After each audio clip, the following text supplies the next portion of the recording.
Nuestro Centro de Tecnología e Innovación se dedica a la innovación, la investigación, desarrollo y soluciones médicas avanzadas y cerca del 20% es personal de investigación y desarrollo. Tenemos sucursales en más de 40 países. Centros de investigación y desarrollo: Silicon Valley, New Jersey, Seattle, Shenzhen, Pekín, Chengdu, Xi'an. Somos la solución total a la atención de la salud.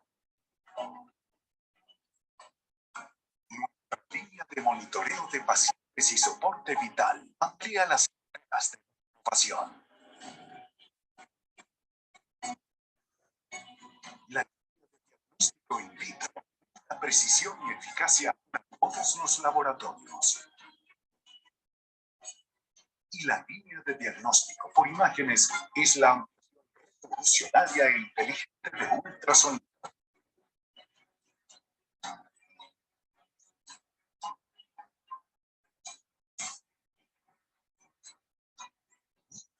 Una plataforma global de investigación y desarrollo. Experiencia clínica. Inteligencia de zona. La tecnología que dar más.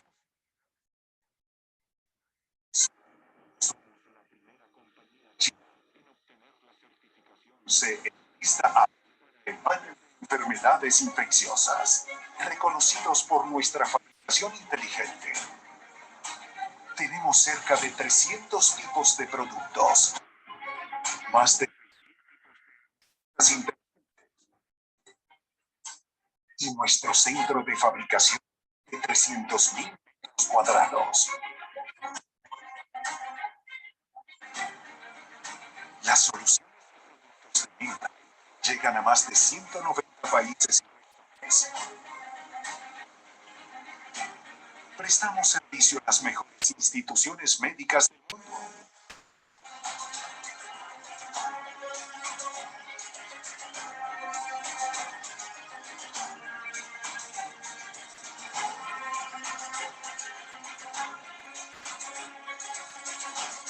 Prestamos servicio a más de 2/3 de los hospitales, 19 de los 20 mejores hospitales en este país. Servicio a más de 100 hospitales universitarios. Nuestra salud al alcance de todos. Nuestra mejorar las atención médica. RAI, Healthcare Within Reach.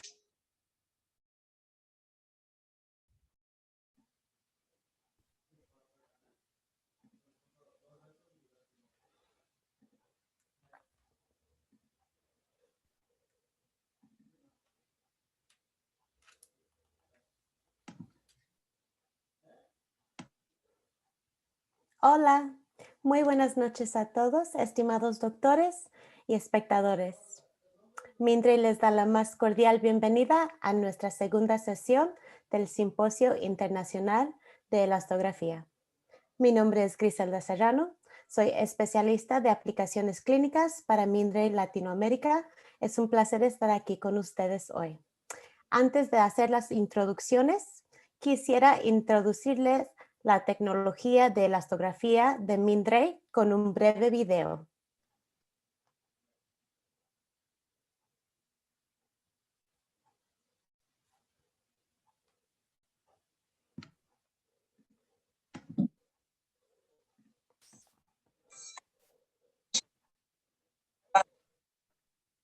El tipo adecuado de tratamiento, la evaluación cualitativa, básica de etapas y severidad.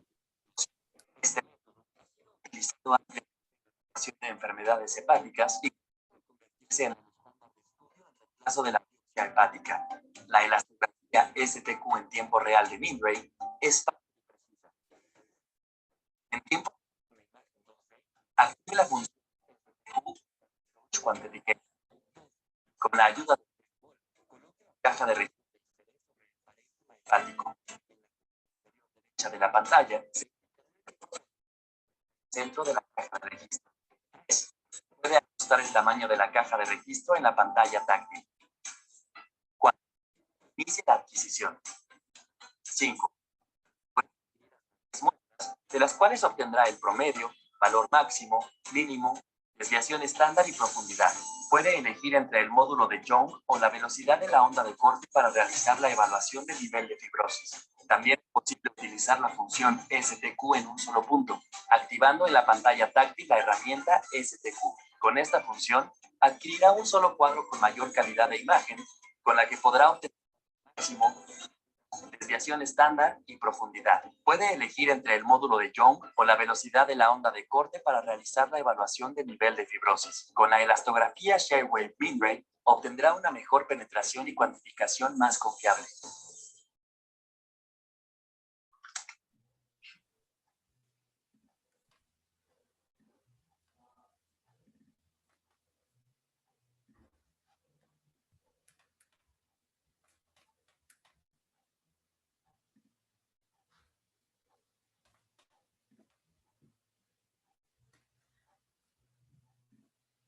Muchísimas gracias por prestarme su atención. Ahora, sin más preámbulo, les introduzco a su moderadora de esta noche, la doctora Eda Chávez. La doctora Eda Chávez es médico ecografista, primer secretario FLAUS del 2019 al 2021, expresidente de la Sociedad Venezolana de Ultrasonido y miembro de la Federación Mundial de Ultrasonido. Doctora Eda Chávez, muchísimas gracias por estar aquí con nosotros. Le paso la palabra. Buenas noches, Griselda. Buenas noches a todos los que nos acompañan. Gracias por estar acá en la segunda sesión de esta actividad que estamos realizando con el apoyo de Minray. FLAUS se siente orgullosa de llevar a cabo esta actividad con el tema que hemos escogido, que es la elastografía. En nombre de todas las diferentes sociedades que forman parte de FLAUS, bienvenidos. El día de hoy estará a cargo la actividad del doctor Iván Quiroz, y él, como parte de este simposio internacional de elastografía, va a desarrollar lo que es la elastografía en el estudio de la tiroides, los aspectos físicos, las modalidades de elasto, sus aplicaciones clínicas. El doctor es médico cirujano de la Universidad Nacional Federico Villarreal, Lima, Perú, título de radiólogo en la Universidad San Martín de Porras en Lima, Perú, con una maestría en gestión y docencia universitaria. También tiene una certificación en ultrasonido diagnóstico abdominal y ginecostétrico de APCA, ARDMS. Tiene una subespecialidad en radiología musculoesquelética, ultrasonido Doppler, corazón fetal e intervencionismo, coautor de libros, también secretario de la Sociedad Peruana de Ultrasonido, profesor también de la misma, es radiólogo asistente en la clínica Ricardo Palma de Lima, Perú, radiólogo encargado del servicio de imágenes en la Policlínica Alto Mayo, Moyobamba, Perú. Entonces, sin más preámbulo, le damos la bienvenida al doctor Iván Quiroz, quien va a desarrollar el tema. Buenas noches, doctor, bienvenido y comparta su pantalla, por favor. Mucho gusto, buenas noches para todos los participantes. Y primero agradecer la invitación a la directiva FLAUS y a toda la organización encabezada por ti, Leda, y el doctor Mattioni. Un agradecimiento especial también para nuestro auspiciador esta noche que nos facilita estar reunidos. Y bueno, vamos a desarrollar este tema que es muy interesante, que son temas en los que yo diría vamos a compartir experiencias y todos vamos un poco, voy a cambiar esto, vamos aprendiendo, ¿no es cierto? Ahí creo que está mejor, ahí se ve más completa la pantalla, ¿no es cierto? Sí, muy bien, Iván, entonces, perfecto. En esta oportunidad vamos a hablar un poco entonces de las aplicaciones de la elastografía, tanto strain como shear wave, en lo que es la patología tiroidea, el uso y la experiencia que hemos ido acumulando en ahora más o menos 5 años que hemos empezado a trabajar. Primero algunas generalidades, ¿no es cierto? La elastografía y el estudio de los tejidos de forma, digamos, mecánica, no es algo novedoso, ya tiene bastante tiempo, más o menos, bueno, desde el año 1986 ya algunos colegas como el doctor Bill empezaron a publicar algunos estudios y empezó a hablar sobre el término de la telehistología,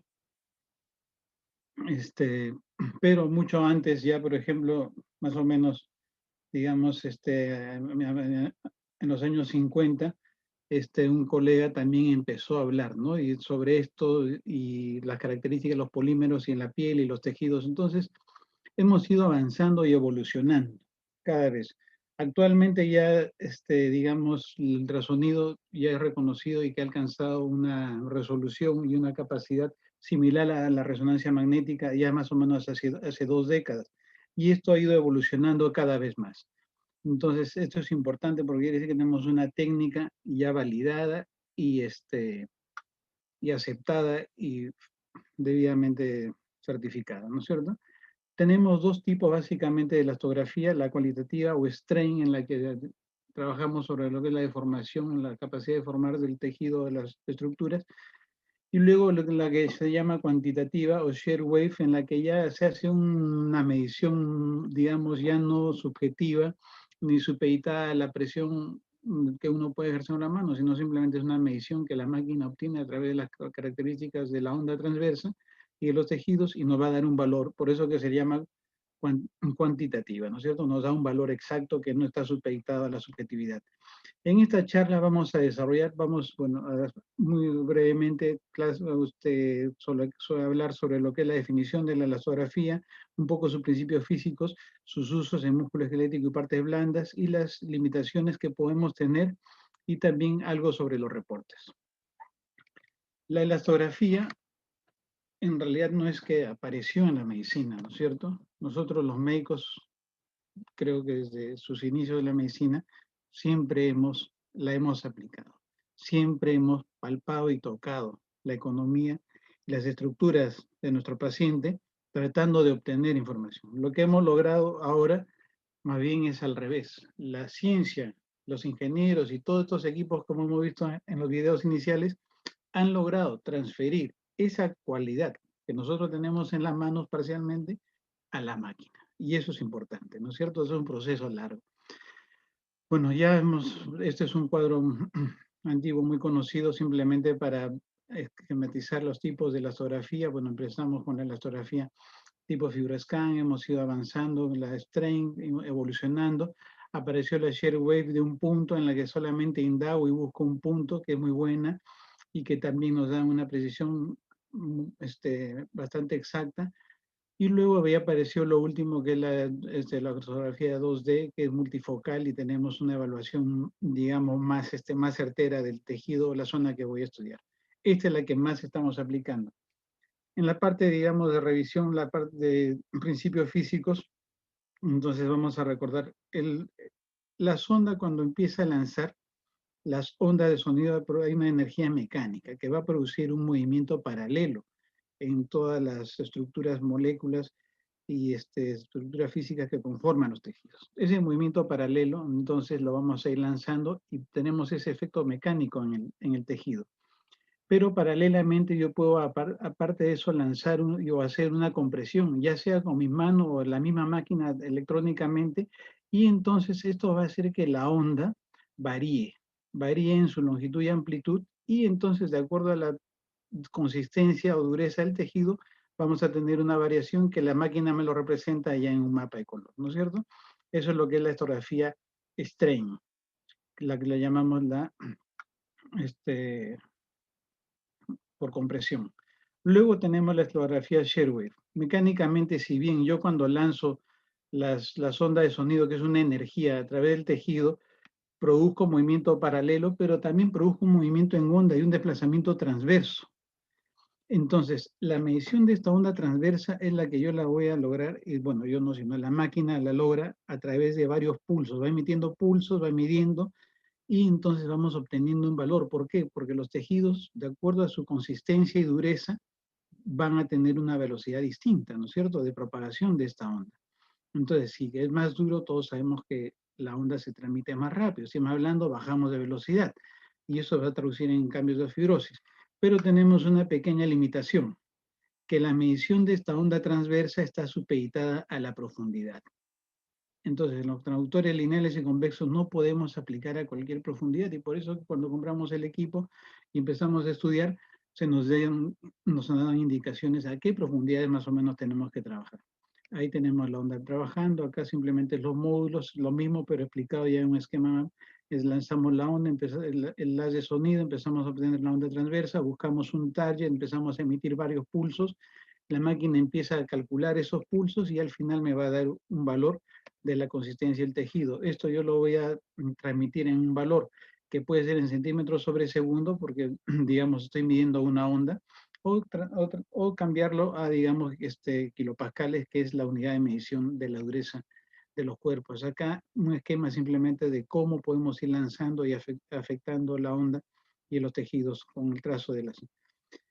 Entonces, a nivel de shear wave tenemos dos básicamente, la de point shear wave, que es una sonda, un punto específico en el que trabajo, o si no la 2D, en la que yo trabajo una onda más amplia y me permite una visión en 2D. Más o menos, digamos, en partes blandas tenemos de todo el módulo en el que trabajamos, más o menos este es el rango en el que solemos mover, ¿no es cierto? De 20 kilopascales a 140 kilopascales.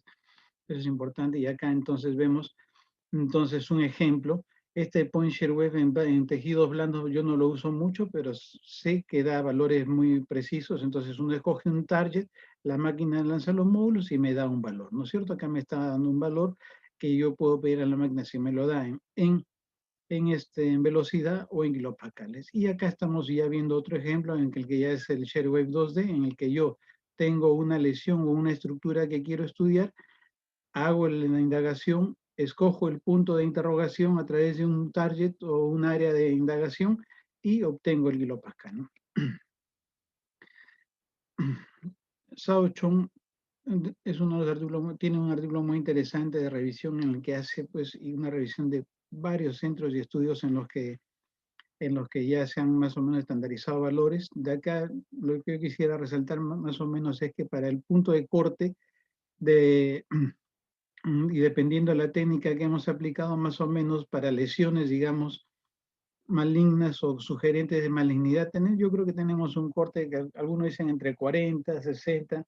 Nosotros en el hospital donde yo trabajo ya hemos establecido que el punto de corte es 50 kilopascales, pero aquí hay que tener una cosa muy importante, o tener en cuenta una cosa muy importante. Ningún nódulo va a tener una característica benigna o maligna por un valor de kilopascal o un valor shear wave. El valor va a complementar a toda la evaluación que yo ya he hecho. Entonces, eso hay que tener en cuenta. Entonces, yo si bien establezco un punto de corte que lo voy a utilizar en mi práctica diaria, pero eso no quiere decir que ese punto va a ser el que me va a dar la característica de benignidad o malignidad de una lesión. No. Eso se va a sumar al resto de la evaluación que yo hago. Ojalá que quede clara esta idea. Entonces, todos sabemos que para hacer una ecografía óptima tenemos que aplicar, básicamente, como en toda la medicina, tener buenos criterios clínicos, tener y obtener lo mejor que se pueda un modo B. Ahora ya, como ustedes acaban de ver también en los videos introductorios, la calidad del modo B y las imágenes felizmente han mejorado tremendamente. Luego puedo aplicar ya el resto de herramientas, ¿no es cierto? El Doppler color, armónicas, toda una serie de herramientas que nos han ido dando. Y finalmente ahora tenemos el shear wave, ¿no? O la elastografía, que nos va a ayudar y a complementar.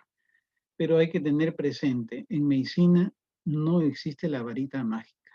No existe. ¿No? La medicina es análisis, valoración de muchos factores para tener resultados. Entonces, ninguna herramienta nos va a dar una solución total. Tenemos que saber complementarla.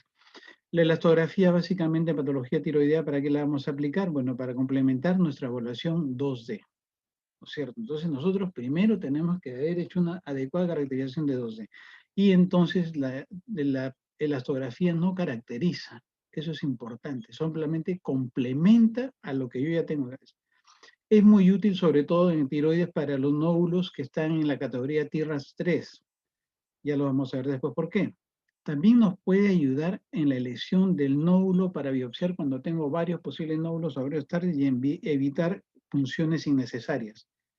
Probablemente también tenga un poco de uso en lo que son los procesos inflamatorios de la glándula o de los ganglios en el cuello, no solamente la glándula tiroides, sino también las glándulas salivales. Y bueno, importante ir cada uno teniendo una tabla de valores propios de acuerdo a la casuística que uno va teniendo. Entonces, para simplemente reforzar las ideas, entonces el 2D caracteriza, nos da las características fundamentales de la lesión o el nódulo, que hacemos la caracterización del T-RADS, el Doppler color nos va complementando de acuerdo al flujo que tiene, y la shear wave también complementa a lo anterior, pero nos ayuda en algunos puntos como por ejemplo el tipo o la zona de biopsia, incluso dentro del mismo nódulo, ¿no es cierto? O lesión que voy a trabajar.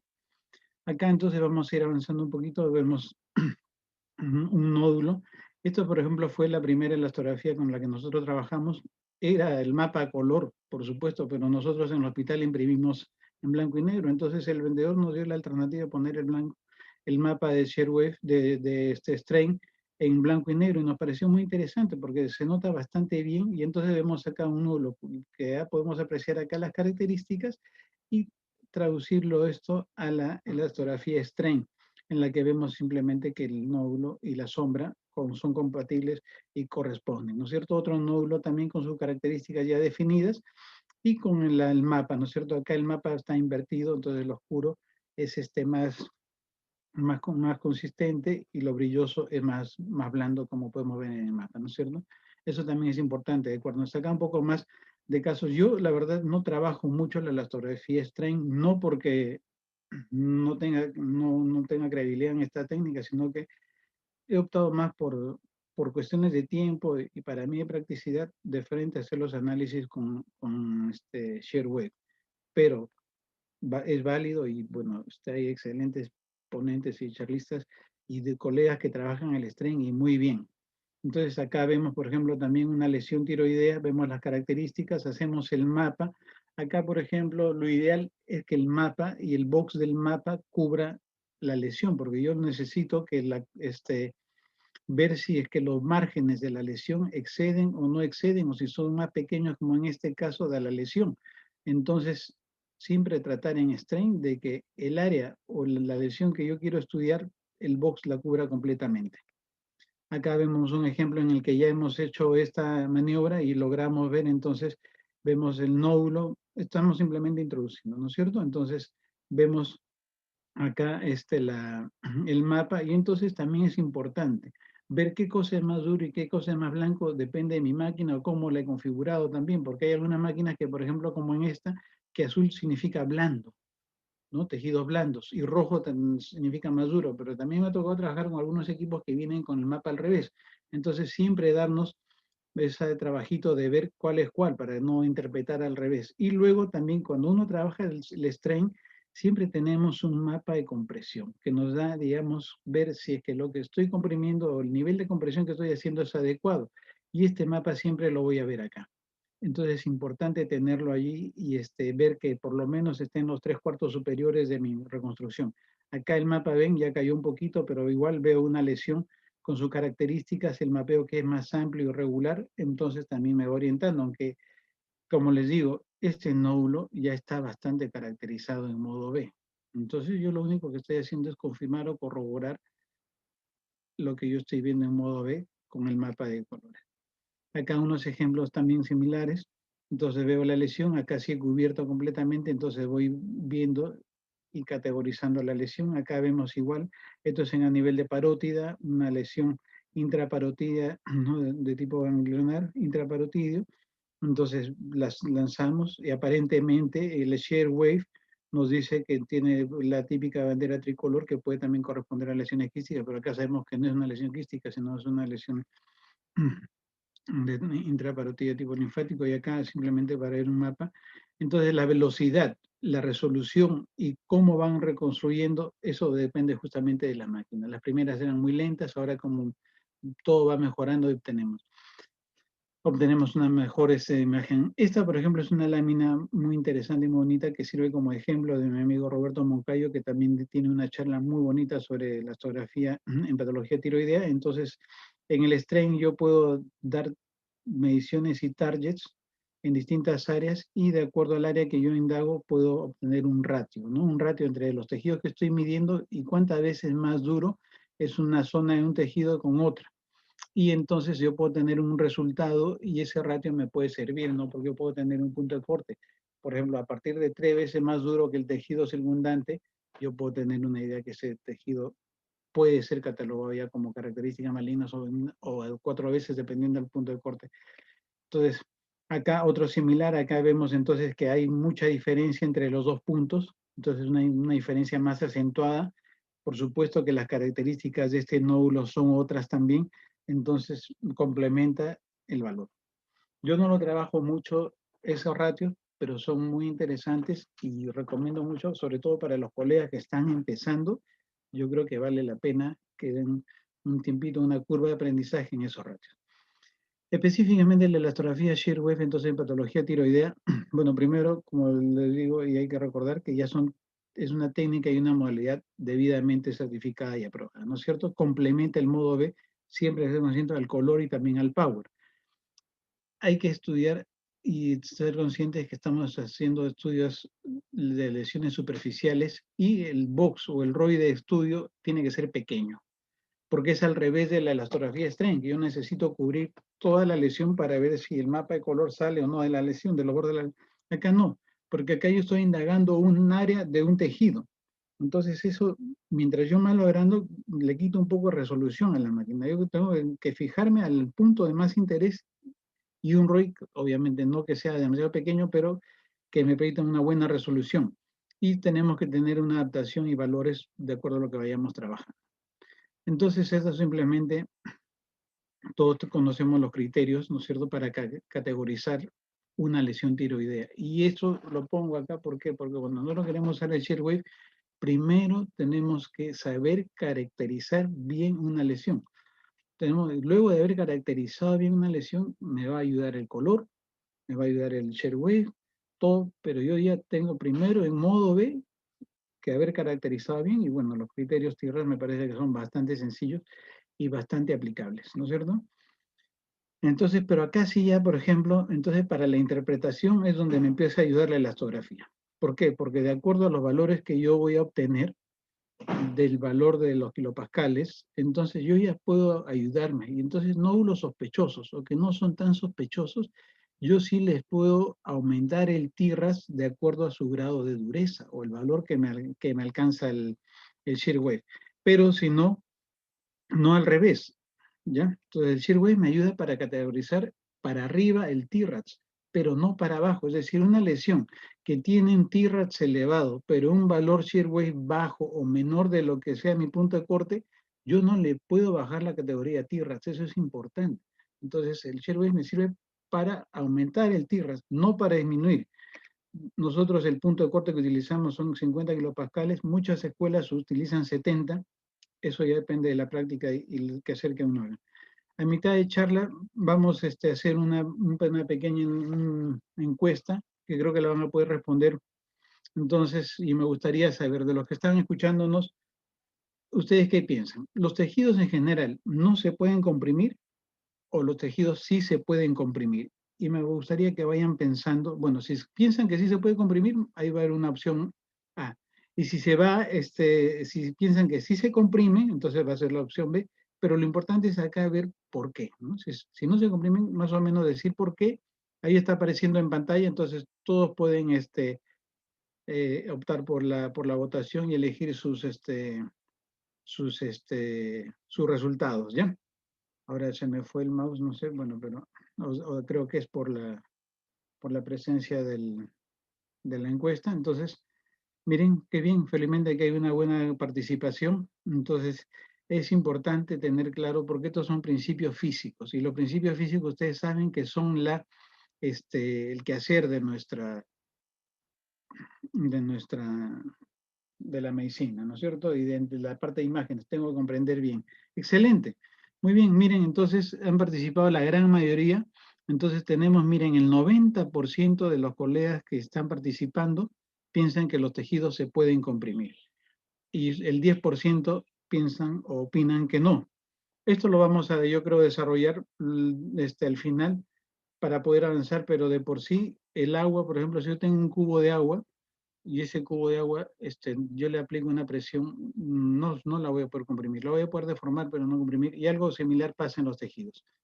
No sé, de repente, Andrea, ¿me ayudas a cerrar la encuesta? Porque mi mouse como que no quiere funcionar.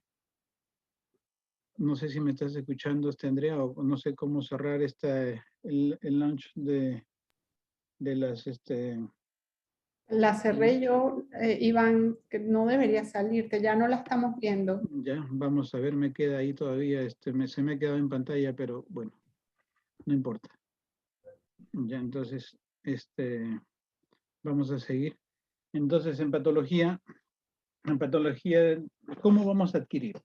Primero tenemos que elegir qué cosa, la lesión, el nódulo o estructura a la que le vamos a aplicar. ¿No es cierto? Eso es importante. Luego, tener un ROI, como les digo, pequeño, que no sea muy grande, o sea, un objetivo, un mapa de trabajo pequeño. El target, donde voy a específicamente hacer la medición, también tiene que ser pequeño. No debo ejercer compresión, debo rellenar o toda, como las superficies en el cuello, muchas partes de la anatomía son irregulares, debe rellenar con gel adecuadamente para no tener artefactos.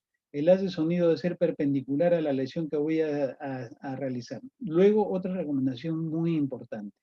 En partes blandas en general yo creo que debemos tenerla. Los cortes para evaluar elastografía, de preferencia debemos hacerlo en cortes longitudinales, no en el eje corto de las estructuras. Por ejemplo, si yo hago un corte transverso en el lóbulo tiroideo, voy a mezclar mucho, por ejemplo, el movimiento y la huella de la arteria carótida.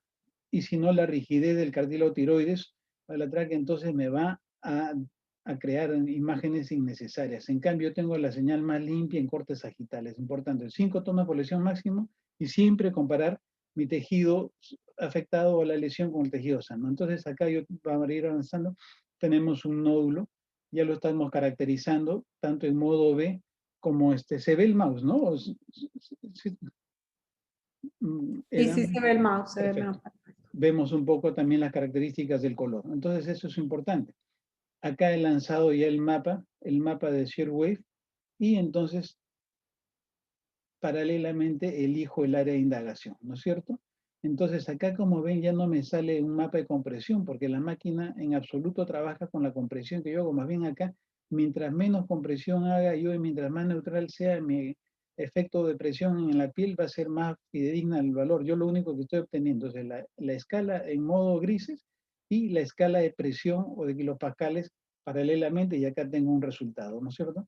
Acá no estamos todavía caracterizándonos, sino acá tengo otra lesión, perdón, no es otra lesión, sino veo una lesión, y entonces acá el mapa lo he corrido un poquito para ver la parte sana. Y entonces tengo otro valor, porque en el nódulo tenían, me parece, 20 y tantos kilopascales y en el tejido sano 16. Entonces yo puedo ir viendo las diferencias. Acá tengo otro nódulo que lo estoy caracterizando primero, bueno, con modo B, su contorno, su ecogenicidad, su textura. Luego paso también al color y hago el mapa strain, que también veo de la delimitación y su correlato con sus características en modo B. Le hago, por supuesto, el shear wave, y más o menos esta es la velocidad con la que están trabajando ahora los equipos. Nosotros empezamos a trabajar con una velocidad de equipos mucho más lenta, que era la adquisición mucho más escalonada, ¿no? Entonces, ahora sí ya la velocidad es óptima. Y tenemos también otra gran ayuda, que son los mapas de confianza, ¿no es cierto? El mapa de confianza es un algoritmo y una imagen que me presenta la máquina, en la que, según las características de la onda que va obteniendo, me dice y me traza en verde las áreas en las que yo confiadamente puedo obtener la muestra, o las zonas donde no. Y yo siempre, dentro ya de lo que es o sea, acá son dos mapas distintos. Este es un mapa de confianza que me indica en qué áreas puedo tomar. Y estas son las áreas donde me indica el grado de rigidez. Por eso que está veteado de acuerdo al mapa de kilopascales.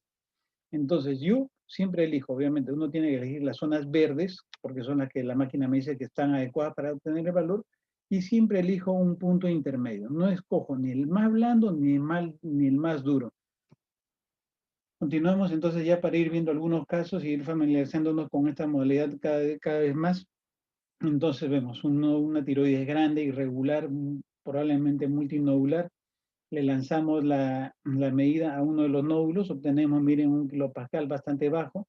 Entonces, obtenemos acá, bueno, obviamente hemos hecho una biopsia y obtenemos la patología. Entonces, a 1 kilopascal bajo, bueno, las características multinodulares que la estamos viendo y efectivamente la patología nos da un BTSA2 bastante claro, ¿no es cierto? Este es otro caso también ya de una tiroides incrementada de volumen, ¿no es cierto? Con características inflamatorias, tanto en modo B como con el color. Entonces acá, pero sin embargo hay zonas más irregulares, más densas. Cuando uno le hace el shear wave ya no es como el valor bajo que obtuvimos en la tiroides grande anterior, sino miren, tenemos 106 kilopascales. Entonces, por supuesto que le hicimos su toma de muestra en las zonas más sospechosas. Pero bueno, entonces nos salió, fíjense, en la primera toma, en un BTSA2, sin celularidad maligna. Pero este paciente, en su tercer control consecutivo que se hizo, salió ya con células cancerígenas, ¿no es cierto? Y por supuesto se confirmó primero, inicialmente, el diagnóstico de tiroiditis. Acá vemos otra tiroides grande, incrementada de volumen, incluso caracterizamos su vascularidad, una tiroiditis probablemente tipo crónico. Entonces obtenemos un valor, indagamos con el shear wave. Acá, por ejemplo, estas son las imágenes de las primeras tomas que yo hacía. Entonces me parece que el target es demasiado grande. Yo este target lo trabajaría por lo menos a la mitad, porque le voy a dar más precisión a la máquina. Y si puedo, tomo varias veces una paciente de 53 años con ya diagnóstico tiroiditis y negativo para patología maligna. Acá ya vemos otro nódulo con otras características, ¿no es cierto? Este nódulo en modo B, yo ya no necesito hacerle mayor presentación. Entonces yo ya lo he caracterizado, ¿no es cierto? Ahí hacemos un barrido en modo B. Le tomo la elastografía. A veces por distintas razones técnicas yo no puedo llenar bien el mapa y en ese punto es donde me ayuda el mapa de confianza. Entonces yo elijo dentro de lo que puedo ver el del mapa elastográfico, las zonas donde la máquina me dice que es lo más correcto medir y mido ahí acá el target si está más alto y vemos ya un punto de corte, no sino una velocidad, unos kilopascales mucho mayores, de 71 a la mediana, entonces ya nos confirma el valor kilopascal con nuestros hallazgos, tanto en modo B como en color. Acá otro nódulo también, ¿no? Vemos un nódulo irregular, heterogéneo, me parece un poquito más alto que ancho. Esto es un varón de 50 años, todos sabemos que ya con esos factores ya tenemos bastante para trabajar. Hacemos la onda elastográfica, nos da una mediana de 60 kilopascales, entonces actuamos. Este es otro caso también de otro varón, pero más joven, de un poco más de 40 años. También tengo un nódulo sospechoso, ¿no? Pero concomitantemente tengo una glándula bastante vascularizada. Este es un varón que está siendo tratado por tiroiditis, ¿no es cierto? Acá vemos el barrido, pero el nódulo de por sí es bastante elocuente. Vemos ahí el color y por supuesto lanzamos el shear wave, nos da un valor intermedio, pero por supuesto salió el diagnóstico de tiroiditis, pero también positivo para malignidad. Acá simplemente para ver un nódulo grande, su vascularidad. Esta es una lesión, una tiroides multinodular en la que hacemos mediciones acá nuevamente, un target me parece muy grande, dentro, o lo ubico dentro de la zona donde me interesa, y esto simplemente lo obtuvimos como negativo para malignidad. Acá veo una mujer, este es el caso de una mujer de 57 años, que tiene una tiroides irregular. Vemos dentro de la irregularidad un nódulo mal definido, ¿no es cierto? Hacemos la elastografía, obtenemos un valor que no es tan alto. Por supuesto, procedimos a hacer la biopsia. Y entonces acá vemos que simplemente, pese a que en modo B puede ser un poco sospechoso, pero sin embargo el hallazgo ya de patología o citología nos da pues un valor concordante, ¿no? Porque no es un kilopascal elevado y es un Bethesda tipo 2 o categoría 2. Otra lesión nodular, bordes más o menos definidos, mixto, con calcificaciones gruesas, vascularidad periférica interna, le hacemos un strain, vemos que el nódulo está bien delimitado, el mapa no excede o va más allá de los bordes de la lesión. Hacemos la toma y el mapa de Sharewave. Entonces tenemos un valor de 47, salió también negativo para células malignas. Acá tenemos otro nódulo bastante irregular. Creo que este es el que ya vimos, me parece. Vamos a pasar. Bueno, le hacemos el strain, que creo que no fue lo que vimos pasado. Este ya es, bueno, acá simplemente para mostrar lo que nos se mostró en el anterior.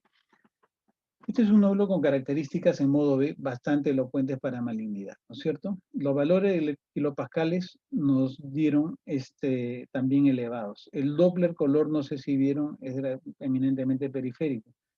Y miren, cuando uno hace la toma de la muestra, miren cómo este nódulo realmente está pues empastado, ¿no? Y compromete el tejido. Uno mueve el nódulo y se mueve todo, ¿no es cierto? Entonces es importante, miren, o sea, ya desde que uno ve ese comportamiento de un nódulo también ya vamos sospechando. Una mujer de 48 años, ¿no es cierto?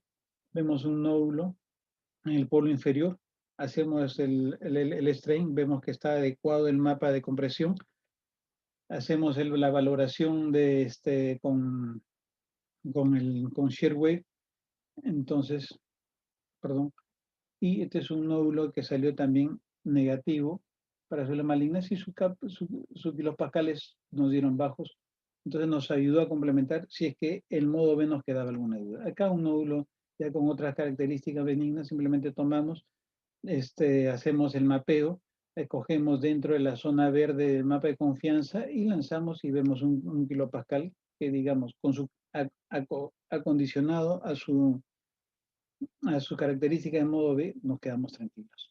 Este es el caso de un paciente varón, tenía 67 años, estaba cursando un cáncer de páncreas y se le hizo este hallazgo.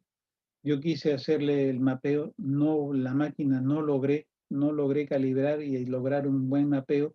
El strain sí salió positivo, era un nódulo con obviamente aparte de su característica de modo B, y por supuesto se confirmó la malignidad, ¿no? O sea, aparte del cáncer de páncreas tenía otro en la tiroides. Acá también otro nodulito, ¿no? Con halo hipocogénico, homogéneo, ecogénico, entonces vemos la vascularidad periférica interna, hacemos el strain y obtenemos unos kilopascales de 32. Entonces todo eso nos va orientando. Por supuesto que también nos sirve para ganglios y cualquier masa superficial, ¿no es cierto? Entonces acá vemos un ganglio que se encuentra en la glándula submaxilar con sus características que ya ustedes están viendo, ¿no es cierto? Entonces está adyacente a la glándula salival. Entonces una paciente de 84 años, un nódulo que ya al tacto está indurado.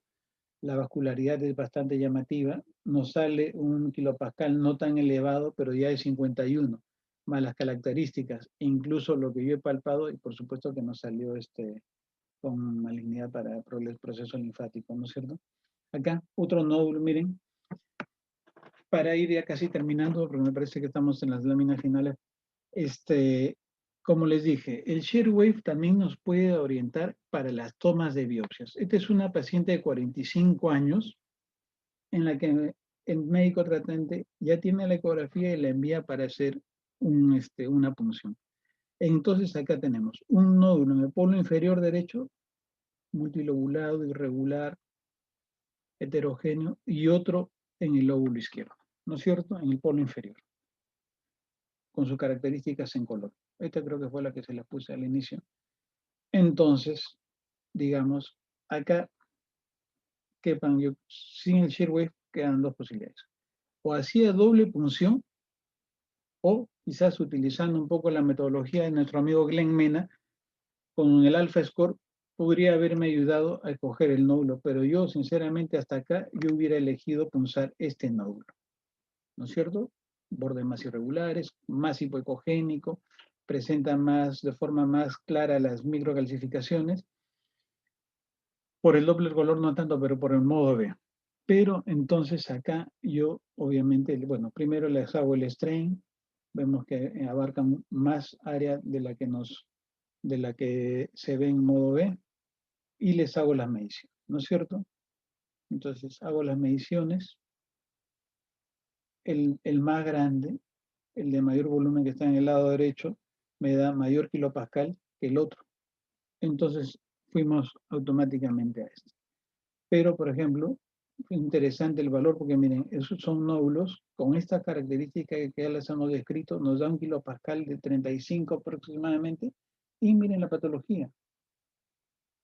Bethesda 2. Paciente que por supuesto va para control por la apariencia por la apariencia ecográfica en modo B. Finalmente, o casi para terminar, el reporte. Los reportes que nosotros hagamos, y esto no nos sirve solamente para la parte de tiroides y elastografía en general, ¿no es cierto? Los que hacemos reportes tenemos que hacerlos claros y sencillos, con una reacción adecuada.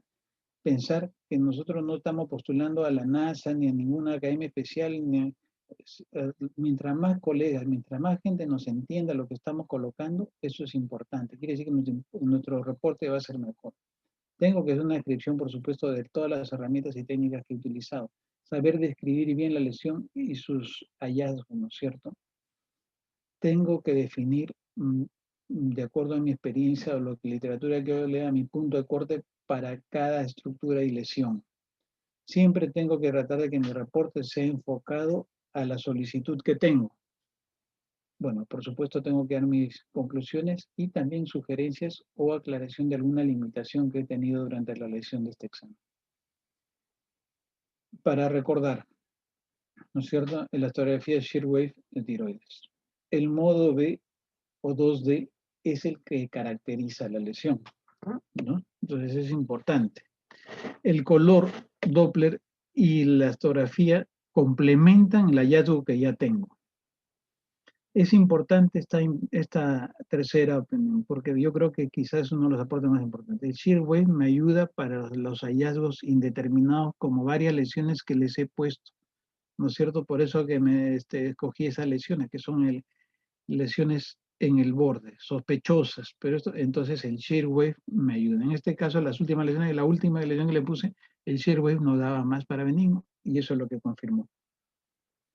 Luego, una lesión sospechosa con un shear wave bajo no va a bajar de grado de malignidad ni de TIRATS, eso es importante. Y al revés, una lesión claramente benigna, sin signos de malignidad, que por razones de su naturaleza física nos pueden dar un valor de kilopascal elevado, tampoco va a cambiar su TIRATS. Y eso es importante al momento de informar, porque yo he visto a veces lesiones que no tienen características malignas, pero con un TIRATS alto, y se las eleva y se solicitan punciones y esto, y causamos un revuelo. El punto de corte que yo recomiendo son 50 kilopascales. Ojalá que no los haya aburrido. Nosotros somos miembros, ¿no?, como mencionó la doctora Eda, bueno, de la FLAUS, como miembro de la FLAUS de la Sociedad Peruana de Ultrasonido de Medicina y Biología. Estamos iniciando las actividades del Centro de Educación WEFU en el Perú. Muchas gracias para todos ustedes.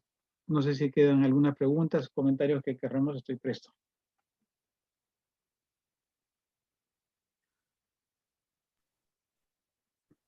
Muchísimas gracias, Iván.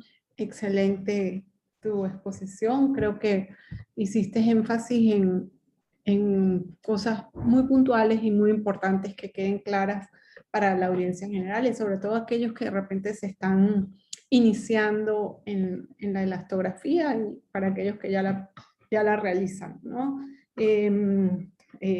Sobre todo, pues que primero la importancia del bidimensional, porque es el que te va a dar el aspecto general, y de acuerdo con lo que tú vas viendo, pues vas decidiendo qué es el siguiente paso a tomar y tus recomendaciones después de la utilidad en las lesiones que se clasifican como TIRATS 3. Sí tenemos varias preguntas. Y vamos a arrancar. Aquí hay una pregunta que dice, en su opinión, si existe algún nódulo que por morfología es sospechoso, pero el shear wave no nos da los valores concordantes, ¿qué pesa más para tomar la decisión de biopsia? Creo que lo dijiste, pero es bueno aclarar. De todas maneras, es bueno resaltar porque es justamente uno de los, yo creo, de lo importante de la charla, ¿no? Entonces, miren, el shear wave no nos baja el grado de malignidad o sospecha que ya hemos fijado mediante nuestros criterios, básicamente T-RADS. Entonces, el nódulo que me está escribiendo, preguntando el colega, probablemente sea un T-RADS 3, ¿no es cierto? Un nódulo que tiene algunas características de sospecha, no es completamente un nódulo feo, pero me sale un kilopascal de 35. Ese nódulo sigue su línea normal. Va para la biopsia, ¿no es cierto? O sea, nosotros sabemos que a partir de T-RADS 3, si es que tiene, digamos, más de 15 milímetros, definitivamente va para biopsia, ¿no es cierto? Exacto. Bueno, preguntan, ¿cuál es la técnica más recomendada? Claro, tú aclaraste pues, que utilizas una más que la otra, pero igual, ¿cuál es la más eficiente para evaluar los nódulos? ¿El shear wave o el strain? Los nódulos sólidos. El strain es una buena modalidad.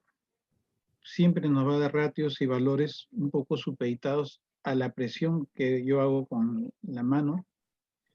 Entonces, por eso que siempre va a ser subjetivo. La gran ventaja del shear wave es que es un valor así como tú haces una carótida, obtienes una velocidad determinada y esa velocidad es tal.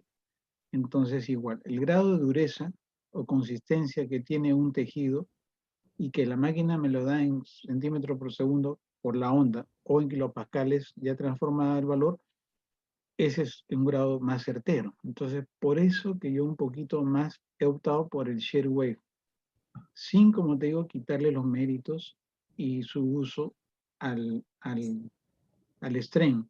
Pero, por ejemplo, a veces, no sé si a ustedes les pasa, tenemos una cola grande de pacientes, tenemos que avanzar y parece mentira dedicarle un tiempo más a otra modalidad, a una herramienta más. Entonces, por eso que muchas veces, obvio el strain. Okay. Sí, quizás, bueno, el grado de confianza, pues ya estás más acostumbrado a utilizarlo y es mayor. Pero realmente, pues, es quizás también la evolución que ha tenido la elastografía, ¿no? Como Así todas las es. técnicas y eso, pues, lo vamos adaptando. ¿Cuántos pulsos de elastografía le parecen mínimos para evaluación del nódulo? Yo con 3 generalmente me doy por satisfecho. De ninguna manera, bueno, no, en la medicina nunca hay que decir de ninguna manera, pero generalmente no tomo más de 5. Okay. ¿Entiendes? O sea, 3 puntos y yo no sé si de repente me dejan compartir un ratito Claro, nuevamente claro, comparte pantalla. a ver, porque una de las grandes ventajas que tenemos, a ver acá, who can share only. Creo que me tienen que permitir el compartir pantalla. Ahí estás, ahí está. Ahora sí. Vamos a retroceder un poquito las imágenes a por ejemplo, a esta, ¿no? A esta lámina. Una de las grandes ventajas que yo tengo haciendo la elastografía es que vamos a avanzar. En el mapa yo puedo, o sea, acá yo estoy mostrando un mapa ya congelado, pero así como me queda el Cine Loop en el modo B en el color, también me queda un Cine Loop en el Share Wave. Entonces, por ejemplo, yo en este mapa puedo tomar 3 muestras. Eso no quiere decir que ya no tome las otras 2, pero lo que sí tengo un Cine Loop, entonces yo puedo retroceder 2, 3 secuencias y en una sola adquisición, ya cuando tengo la mano, digamos, igual que el color, ¿no? Ya cuando tengo el pulso todo bien afinadito, entonces simplemente yo hago un barrido, friso, tomo 1 o 2 muestras, retrocedo, tomo 1 o 2 muestras, tengo un valor y sigo. Esa es la gran ventaja, porque yo tengo un mapa y un área donde puedo indagar varios puntos y más si es que tengo al costado el mapa de confianza. No sé si de repente con eso puede responder un poco al colega. ¿Cuál es la importancia del ratio de strain en la valoración semi-cuantitativa? Preguntan. Eso es importante porque, como te digo, mira, la elastografía strain traza un mapa en la pantalla de color de acuerdo al grado de deformación que hubo en el tejido por la compresión extrínseca o del transductor. pero eso digamos, es un valor referencial, no es un valor real, pero yo entonces, ¿cómo saco ventaja yo, digamos, no tengo un valor real físico, pero yo sí, la máquina me puede comparar, el tejido, digamos, no afectado tiene un grado de compresión o deformación mayor que el no afectado. Entonces, lo que sí puedo hacer es, el tejido afectado es 3, 4 o una vez más duro que el circundante. Y entonces, de acuerdo a eso, entonces se traza el ratio. Para lesiones, por ejemplo, en tiroides, pues algunos trazan un ratio de 3, 4 veces más duro y entonces entra en la categoría de sospecha, ¿no? Entonces, el ratio significa que el tejido o la lesión que estoy estudiando es cuántas veces más duro que el tejido no comprometido. ¿Qué nos recomienda, pregunta alguien, a los que estamos iniciando en la elastografía para mejorar?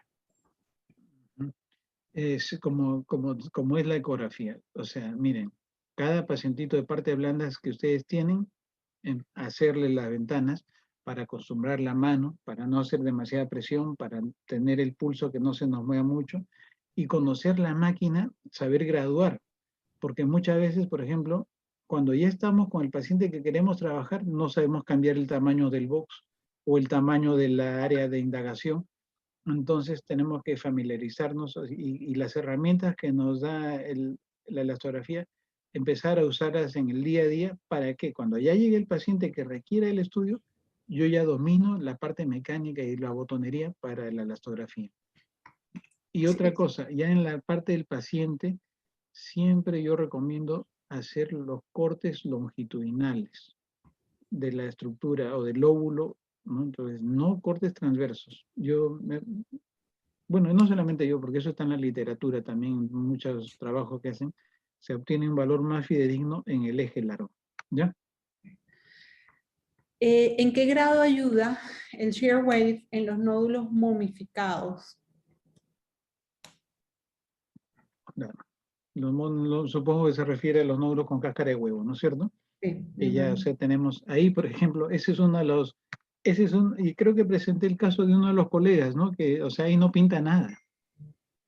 ¿Por qué? Porque el mapa se nos queda en la superficie nada más, entonces, ahí tenemos una limitación, ¿no es cierto? Tenemos una limitación. Increíblemente, pinta más bonito el strain. El strain sí nos da, por lo menos, porque con el shear wave no podemos obtener un valor de adentro del nódulo, pero el strain sí nos da la sombra que queremos ver. Si es que esa sombra excede mucho más la silueta en modo B o no. Ahí es una de las, digamos, buena pregunta, ahí es una de las ventajas, digamos, que podría ayudar el strain. El strain, en todo caso. Ok. En ausencia de glándula tiroides, ¿cuál es la utilidad de la elastografía en las adenopatías cervicales? Creo que eso es importante. Claro, por supuesto que sí. Ya sabemos, ¿no es cierto? Nosotros caracterizamos nuestro ganglio, vemos si es un ganglio esferoide o más tirando para ovoide, su contorno, si que su cápsula está bien definida, si mantiene el hilio vascular único, si tiene un hilio múltiple, entonces ya lo hemos caracterizado ahí, ¿no es cierto? Y el nódulo linfático, la lesión linfática, entonces yo le hago la indagación y los nódulos que tienen características malignas, por eso yo les he puesto el punto de corte 50, generalmente están, aparte de la lesión de las características que les he mencionado en el modo B y en el color, entonces tenemos valores superiores a kilopascales. Un nódulo muy grande, a veces increíblemente no, que es maligno, es decir, ¿no? Un nódulo muy grande, increíblemente no tiene kilopascal tan alto, pero con 50 es un buen valor referencial para un nódulo sospechoso. Y al revés, un nódulo que no tiene características malignas generalmente tiene un valor de kilopascal más bajo, 25, 20. ¿Ya? Con eso contestamos otra pregunta que precisamente es eso. Entonces, un valor superior a 50 kilopascales es sugestivo de malignidad. Con eso tú le has contestado la pregunta. Tenemos otras preguntas más, pero creo que le debes algo a la audiencia. Así es. Es una pregunta. Así es, esa es una pregunta porque eso justamente una de las primeras cosas que uno lee y aprende cuando uno está entrando a este mundo, porque es un mundo muy bonito, muy interesante, y que ahora, gracias a que las casas comerciales lo están poniendo más al alcance de la mano del médico, porque yo te digo, o sea, nosotros, bueno, no por nada, pero hace unos 5, un poco más de 5 años, fuimos el primer hospital que tuvimos un lineal con ShareWave, que son unas imágenes un poco gruesas que se las he mostrado, pero imagínense, o sea, nosotros acá en Perú más o menos 5 años que estamos con la fotografía ShareWave, ahora, por ejemplo, ya hay mucho más, y eso es lo bueno. Entonces ya hay mucha gente que está, pero una de las primeras información. Yo les pregunté, ¿los tejidos se pueden deformar o no se pueden deformar? Y hay algo que los tejidos son un volumen de una estructura sólida. Y como estructura sólida no se pueden comprimir. ¿Entiendes? O sea, es igual como tú tienes un cubo de hielo, bueno, que es, bueno, que eso es muy duro porque, pero tú tienes, se usa el agua, por ejemplo, para prensas de agua líquida, porque su capacidad de compresión es 0. Y imagínate, si el agua no la puedes comprimir, los tejidos tampoco lo pueden. Lo que sí puedes hacer, sometiéndolos a una fuerza hidráulica tremenda, es destruirlos. ¿Me entiendes? O sea, si tú pones, por ejemplo, un cubo de carne magra en una prensa, tú lo puedes destruir, pero igual no lo vas a poder comprimir. Lo único que se hace y que hacemos nosotros al palpar esto es deformarlos. Eso sí, el tejido se deforma, pero no se comprime. Es importante dejar. Y miren, igual que todos nosotros, yo también al inicio pensaba que los tejidos se pueden comprimir, pero no son compresibles. Importante, muy importante que hayas hecho esa aclaratoria, porque fíjate que la mayoría, ¿verdad? Y todos estuvieron muy atentos a responderlo. En este caso se equivocaron, ¿no? Lamentablemente, pero bueno, ya tú les has aclarado muy bien. Nos hemos equivocado, porque yo la verdad también, yo Claro. también, así que pero por eso hay que tener en cuenta eso, no comprimimos tejidos, deformamos o estudiamos su capacidad de formación, no de compresión. Excelente, excelente. Bueno, yo creo que quedan unas cuantas preguntitas, pero no podemos abusar de tu tiempo ni de los demás. Si me permiten compartir un momentito pantalla. Muchísimas gracias, Iván. Creo que ha sido pues, una exposición muy aclaradora, muy puntual en reforzar ciertos términos y ciertos valores y la importancia de que es un estudio complementario, es una herramienta más con la que cuenta el ultrasonido para hacer su diagnóstico. En el caso de sospechas y de que tengamos una alteración, pues nos da un mayor valor a responder o a decirle al clínico o al médico tratante de que estamos ante una lesión con un alto grado de sospecha, que todavía no está incluida en los TIRAX, pero que, como tú demostraste, si tú tienes ese TIRAX sospechoso y tienes ese diagnóstico, pues ya con eso tú vas con mayor seguridad a afirmar algo. Bueno, yo quiero entonces agradecerles a todos por la compañía, por estar aquí, a todos los miembros de las diferentes sociedades que conforman la Federación Latinoamericana, invitarlos a nuestra tercera actividad que se llevará a cabo el día 12 de mayo, y en este caso el expositor será el doctor Glenn Mena, quien nos estará hablando sobre la elastografía en las mamas. También aprovecho el momento para recordarles 9 y 10 de julio el Congreso de FLAUS. Por favor visiten nuestra página, que ahí la van a poder inscribirse, y bueno, no se pierdan ese evento. Entonces, pues buenas noches, muchísimas gracias a Minray por darnos esta oportunidad, por tener ese interés en lo que es la educación continua y apoyarnos a llevarles toda esta información a ustedes. Feliz noche, cuídense y los esperamos en nuestra próxima actividad.